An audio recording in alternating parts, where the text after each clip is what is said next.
UK میں دعوت stall تھا, اس میں ایک بردر تھے جو دعوت دے رہے تھے, تو ایک خاتون آئی, اسلاموفوبک ریسسٹ خاتون آئی, اور آتے ہی کہا کہ you guys are terrorist and radicalist and fundamentalist, اور اس کے منہ پہ اسپیٹ کیا. تو اس خاتون نے اس شخص کے چہرے پہ آ کے ہی اسپیٹ آن ہز فیس اور کہا تھوک پھینکی. دیکھیں بروز بردر کا, اس نے ٹیشو اٹھائے اور کہا کہ آپ کے منہ پہ کچھ تھوک لگی ہوئی ہے, اسے صاف کر اللہ, پھر اپنے منہ پہ صاف کیا. She was surprised کہ یہ اس نے بچایا کہ مجھے یہ واپس سنائیے, اپنے منہ کو صاف کرے. اس نے کہا کہ there's something on your mouth. Bro, she went away. When she came back after a week, ان کا weekly stall تھا, she accepted Islam. اور سونے پہ سہاگا, یہ cherry on the top, یہ they got married الحمدللہ. الحمدللہ bro, حلم یہ ہے. ہم ہوتے نا میسکولینٹی, جب پیڑ لگا دے بندہ, نہیں سبحان اللہ اخوان, ایون یہ تو مسلمز ہیں نا, ایون نان مسلم اس زمانے کے برو, عثمان بن ابی طلحہ, ان کو دیکھ لیں آپ, ہی واز اے نان مسلم, بعد میں انہوں نے پھر اسلام قبول کیا تھا, and he had beef with the Muslims. ان کے والد بھی احد میں قتل کیے گئے, ان کے 4 بھائی بھی, ان کے انکل بھی. اور ام سلمہ جب مدینہ جا رہی تھیں ہجرت کے لیے, after the Muslims they went to Medina, سبحان اللہ وہ کہتے ہیں کہ آپ کیسے جا رہی ہیں؟ میں اکیلے جا رہی ہوں. نہیں, you are a woman, you cannot go alone, I'll drop you off. مکہ سے مدینہ چھوڑنے کے, مکہ سے مدینہ اراؤنڈ 500 کلومیٹرز, 2 ویکس کا پیدل جرنی, 14-15 دن کا اکیلے. ام سلمہ خود کہتی ہیں کہ وہ میں جب بھی اترتے تھے نا, وہ اپنا چہرہ وہاں کر لیتے تھے, مجھ سے دور چلے جاتے تھے تاکہ میں اتروں تو میرا ایک ویئرڈ پوسچر نہ ہو. اور جب میں کیمل پہ ماؤنٹ کرتی تھی تو وہ اپنا چہرہ پھر پھیر لیتے تاکہ وہ کچھ دیکھ نہ سکیں. اور ہم جب رات گزارتے تھے تو وہ ویلی کے اس کونے میں اور میں ویلی کے اس کونے میں جا کے, and he used to face the other side, میری طرف کمر کرتے تھے. اور جب مدینہ پہنچے یہی سارے معاملات, نو ٹاکنگ, نو ہراسمنٹ, نو گپ شپ, اور سنائیں کیا حال ہے آپ کا, کچھ بھی نہیں. جب مدینہ پہنچے اور قباء پہ رکے, اور نے کہا کہ وہ دیکھیں وہ آپ کی فیملی ہے, گو اینڈ جوائن دیم. جب وہ چلی اور نے جوائن کر دیا, تب تک واپس نہیں مڑے. جب جوائن کر لیا, انہوں نے سکون آ گیا کہ الحمدللہ پہنچ گئی ہیں. ہی ٹرنڈ ہز بیک, واپس 500 کلومیٹر کا سفر, 14 دنوں کا. He came back. ام سلمہ خود کہتی ہیں کہ اس جیسا سوبر انسان میں نے زندگی میں آج تک دیکھا. And that's why he deserved to accept Islam, and Allah, God knows who deserves to be Islam. اخی ایک اور مثال آپ کو نا سیدہ عائشہ رضی اللہ تعالیٰ عنہ کے ساتھ بھی ملتی ہے, صفوان بن معطل کی رضی اللہ عنہ. واقع جو تھا اس میں بھی ایگزیکٹلی اسی طرح کی اسٹوری ہے کہ وہ جس طریقے سے سیدہ عائشہ کہتی ہیں میں نے ان کی حیا اور شرم کو دیکھا, سبحان اللہ.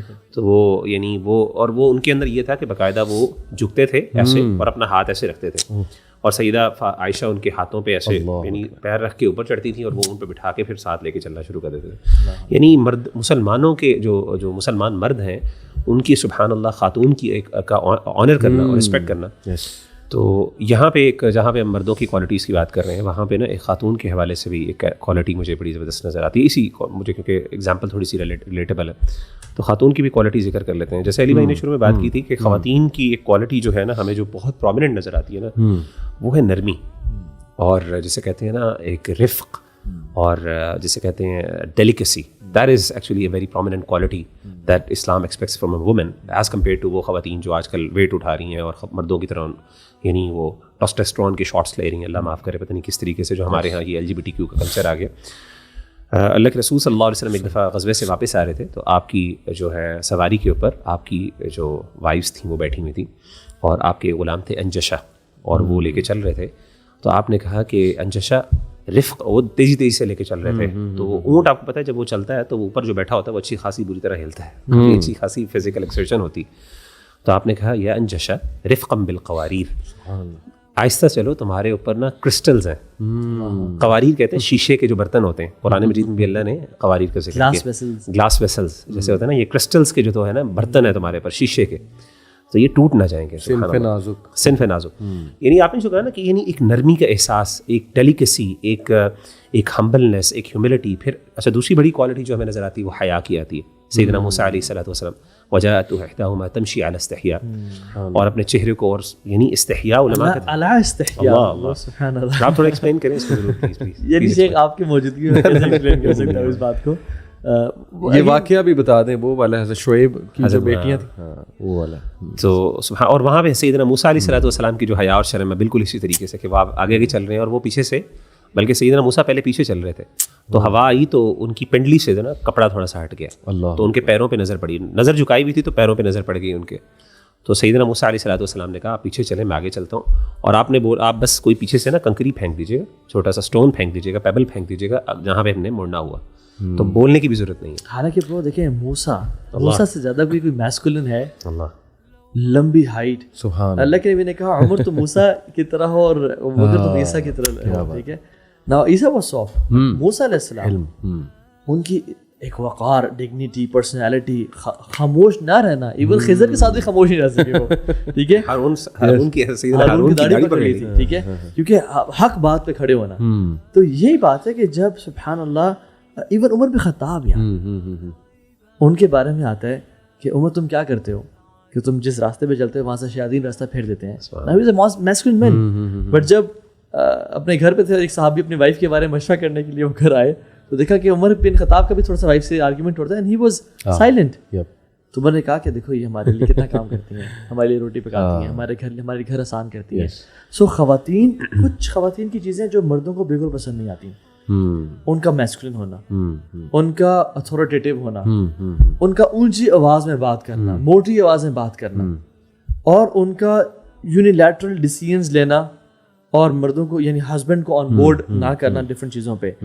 سافٹ, جینٹل اینڈ مائلڈ بنیں گے آپ, پھر آپ کا مرد آپ کے لیے جان بھی دینے کے لیے تیار ہو جائے گا. بالکل صحیح, بالکل صحیح. And I think that's the balance we need to strike. اچھا آپ لوگ باتیں کر رہے ہیں اور ہم نے جتنی ابھی تک ٹریٹس ذکر کی ہیں قرآن سے, جب کہہ رہے ہیں آپ لوگ باتیں کر رہے ہیں بٹ عمل نہیں کر رہے. نہیں, تو میں سوچ رہا تھا اللہ معاف کریں, ان ڈیفینیشن کے مطابق تو ہماری جو یونیورسٹی لاٹ ہے, جو مرد ہیں جو ہائی فائیوز کر رہے ہیں عورتوں کے ساتھ بیٹھ کے, اور جو مطلب ساتھ جڑ کے بیٹھے ہوئے ہیں, لٹرلی گود میں بیٹھے ہوئے, اللہ معاف کرے, they are not masculine. Doesn't matter if they are body builders, doesn't matter ان کی physical strength بہت زیادہ ہے, تو this is nowhere near to masculinity. آپ غیرت ہی نہیں ہے. یہ تو جنریشن ہے. میں آپ کو بتاؤں یہ کلچر پتہ کیا ہے, جو یونیورسٹی میں پڑھے نا وہ جانتے میں کیا بات کر رہا ہوں. شادی سے پہلے خاتون راج کر رہی ہوتی ہے اور مرد غلام بنا ہوتا ہے, ایسے کلچر میں جو وہ کہتی ہے وہ بالکل ہی نا وہ جورو کا غلام, اور وہ ایک نا عبد بنا ہوتا ہے اس کے سامنے, ٹھیک ہے. اور شادی کے بعد ایگزیکٹلی اپوزٹ ہوتا ہے. Once he got what he wanted, جو ایک اس کے ڈیزائرس تھیں اور سارا, اس کے بعد خاتون مرد سے کہہ رہی ہوتی ہے کہ مجھے تھوڑا ٹائم دیا کریں, فیملی کو ٹائم دیا کریں, اور اس کے بعد کہتے ہیں اب تو تم میری بیوی بن گئی ہو. اس کے بعد یہ بالکل اپوزٹ ہو جاتا ہے.